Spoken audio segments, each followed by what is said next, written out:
Hey guys, it's Waide here with your Thursday Spot on Pagan Perspective, and this week we are actually discussing about coming out of the broom closet. Now, I think we've done this before, and I think I've done this before, but this week, like I mentioned, if you've been watching this week, we're actually kind of having to focus on the family aspects of it, and coming out to family, and also coming out to family, friends who are maybe from Abrahamic religions, who specifically have a problem with it. And basically our feelings and thoughts about that. So, first off, I'm going to keep this short and sweet because I don't need to tell you my life story for this one. Um, First of all, advice wise, you should never feel like someone's opinion should intimidate you. I know that there's a lot of people that wouldn't anyway. There's a lot of pagans that are very brass and are very opinionated, which is a great thing to have to a certain degree. But for those of you out there who are quite shy, you should never allow someone to tell you that what you're doing is wrong simply because they feel that they don't agree with it. I just want to say that because I know there's a lot of people um, who do tend to feel very intimidated. I mean, I don't want to specifically talk to a group of people right now, but when you're growing up through your teenage years, there's a lot of pressure from people around you that will tell you that what you think and what you feel, not just to do with witchcraft and your beliefs, is wrong because so and so who is so and so years older does has a so and so position in a church or in their religious beliefs, that what you do is wrong because you are younger and you are still in school, etc. it, in my opinion, you need to ignore things like that. So there's a lot of things in the world that are going to affect you and going to try and take control of what choices you make in life. And at the end of the day, as long as you know that what you believe you 100% actually feels right now for you, um, then you should really let their opinions go. Now I want to touch upon the family thing because I have had an absolutely fine time with it. Um, I'm not sure how many people in the family know, but I've made a point of not making it a big deal. I think I've come to realise that with things like this, obviously with my sexuality as well, it's been easier for me to understand that when you come out of the broom closet or any kind of closet, you don't need to necessarily make a big deal out of it. You obviously need to sit down and talk to the people about it if they really have a problem with it, and maybe just shed some light on the subject. But you don't need to turn it into a big epic situation, because then that's when you turn it into a problem. If you simply talk about an interest in witchcraft, you share with your family that you're looking into a religion, just mention that first. Maybe don't tell them you're going straight ahead into this and start converting your whole room into some kind of pagan temple.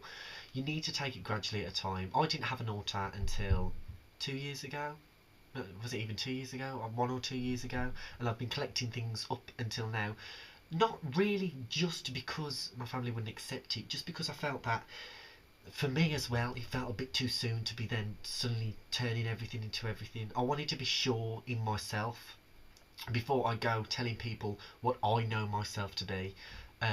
Because when you change yourself, when you change anyway, you're not just altering yourself, you're altering the effects of other people's lives, etc. And you just need to be precautious about that and maybe just take it with a pinch of salt. You may, and I'm not saying that you will, but you may change. And not that I'm saying you should change at all, no. But what I'm saying is, you don't want to say something and then 2 months down the line, when you've learned a little more about that area, that religion, that path, you don't want to be the person who's like, yeah, well, you know that whole little phase we had an argument, we fell out with, I'm over it now. You don't need that extra unnecessary friction. So I think it's pretty basic. You just need to take it a step at a time. When with your family, they're going to support you anyway, regardless of what you do. Sometimes you just have to take that step back and kind of feed it to them slowly. And definitely don't do what I did a lot of the times with the certain things that I had to share with people, was when you're in a moment where you really shouldn't say something and you decide, you know what, I'm just going to say it right now. That doesn't work. That is never a good choice. So always make sure you pick the right time as well, because that's timing is everything. Everything. So good luck with that. Friend wise, now I want to focus this more on my college experience. with Christian friends, I've never really had a problem, simply because I went to a Catholic school, and all of my friends were pretty much Catholic. And as soon as I started into it, they didn't really have a choice to choose whether they like me or not over it. It was never, we never fought over it. We never argued over it. Um, I suppose I was lucky because a lot of my friends weren't mentally immature. I mean, we are quite immature when you meet us, but we're not mentally. We understand beliefs because it was fed through us through the all the time through our lectures and everything at school. So we was very much religion based, and a lot of the things we basically understood a lot about different religions. So when I came out as Wiccan to a lot of them, my Catholic friends, they were kind of like, you know what, that's fine. A lot of them joked that I was going to come back round, but I never did. But I think I was lucky there because I was in a school where religion was a predominantly talked about and discussed subject. Although it was a Catholic school, a lot of our teachings were about different religions, even though Wicca and paganism was never ever mentioned. Everybody knew about it. I mean, I suppose what we call, I suppose you call them grunge people in America. We call them grebos. When I started at school, I suppose I was kind of a bit of a grebo emo kid. So the people I hung around anyway were really into Metallica and heavy metal bands. They were really into that kind of vibe. And I suppose because I was in that group of people, it was more accepting anyway.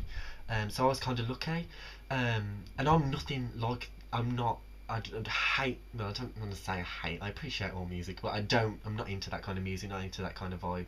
But I was surrounded by it for nearly 6-7 years of my life, and I think that's why it was comfortable, because paganism and that kind of culture is very much popularised within that area of teen society. So I was lucky there. Unfortunately, when I turned sixth form, my friends kind of stayed the same, but I gained a lot of Muslim friends.